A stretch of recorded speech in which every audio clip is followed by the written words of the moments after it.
A Super Mario Bros. Review in 2025. How late to a party can you get? Super Mario Bros. Is about as close to video game as you can get in this day and age. At least all the way back in 1985, but at this point it's impossible that you have not at least heard of this game. And rightfully so. This is arguably the first major home video game console hit after the Atari era ended. Now before getting into the gameplay proper, let's check out the manual for the story and game mechanics, you know, the thing you used to do back in the day, right? So according to the manual, at least the American one, basically one day the Mushroom Kingdom was invaded by the King of Koopas, Bowser, and he turned all the people into bricks, stone, and field horsehair plants. And just to add salt to the wound, he went ahead and kidnapped Princess Toast Peach. Now it's up for Mario to travel through 8 worlds, save the inhabitants, and save the princess, and stop Bowser. Now everyone loves to point out that Mario is actually evil in this game because when you smash bricks, you're actually smashing toadstools who have been transformed by Bowser, and you're so evil. Question is, if Mario is so evil, how come the game awards you for doing this? I mean, you literally get a score increase every time you smash bricks. And even in the manual, it says right here that finding mushrooms that have been turned into bricks, they'll reward you with a power boost. This has got to be the most violent Mario game ever. You get points and power-ups for killing people. Jokes aside, this story set the base for a lot of Mario games to come.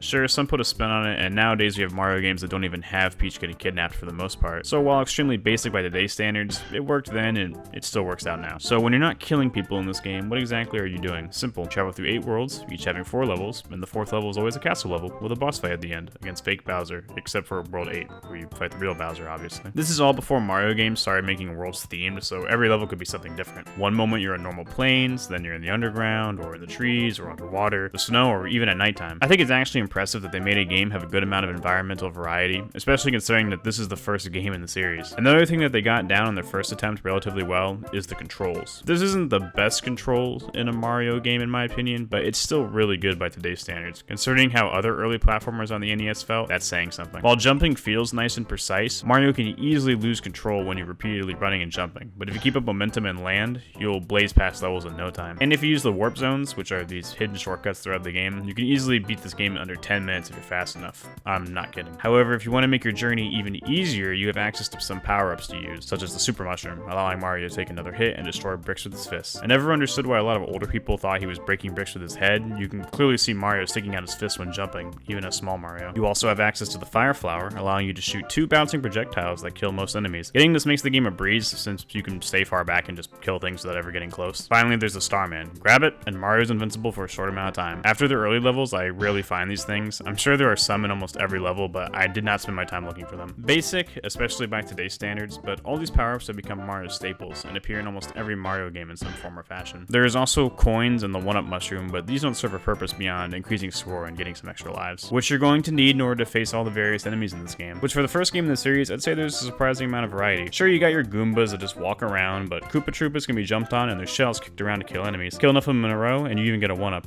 Same with Buzzy Beetles. Koopa Troopas also sometimes have wings, making them paratroopas, and pipes can have piranha plants in them, but they don't bite you if you're next to them or standing on top of the pipes, and I thought I was lazy. It really isn't until World 4 where you start coming across the first annoying enemy, Lakitu and his Spinies. Lakitu himself is pretty chill, his Spinies are the real problem. As a kid, I would die so many times to these things. Today they're not much of an issue because I usually always have a Fire Flower to deal with them, but my childhood hatred still remains. Eventually you'll meet Bullet Bills, who I think are cool, but mechanically nothing really to write home about. And last but not least, the real menaces of this game, the Hammer Brothers. I hate these things. Even today they give me a problem if I don't have a Fire Flower. Even with one, I try my best just to run past them. Their throwing pattern is sporadic, to say the least, and their hammers are so damn small. They have weird hitboxes too. Sometimes I swear I get hit by these things when I really should not have. There's also bloopers and Cheep Cheeps, enemies you face in the underwater levels, the latter even appearing in the Overworld 2 sometimes. I actually like the levels with the fish raining down on Mario, mostly because with good speed and time you can blitz past these levels and it feels satisfying to dodge all the flying fish coming down. Castle levels for the most part are void of enemies except for fire sticks and these things called Potaboo. Why they didn't just call them fireballs, I got no idea. Then there's Bowser himself. He's a complete pushover, and by the time you even fight the real him, you'll have mastered his boss fight, because you would have had to have already fought him 7 times before. All Bowser does is walk back and forth, while sometimes jumping and shooting fire that's actually facing the wrong direction. Later he'll eventually start throwing hammers, but if you have a Fire Flower, you can just stand back and shoot the guy. Even if you're just Super Mario, you can just tank a hit and run past him to grab the bridge destroying axe. Not the greatest boss fight, not helped by that it's the only one in the game and you have to fight him 8 times, but this is still the first game and they weren't going to get everything right first try. I mean, this was 1985. The concept of a non-arcade game having a boss fight was probably a new concept for some people, I'm sure. Now before I end the review, let's take a look at one more version of the game. Super Mario Bros. Has been re-released on many consoles and even computers back in the day. They're all mostly the same, some are slightly different, some are really different, but for now I just want to look at the version included in the Super Mario All-Stars collection. This has got to be the first example of a remaster in gaming, and I do say remaster because gameplay-wise, it's the exact same as the original. So if you didn't like it there, you will not like it here.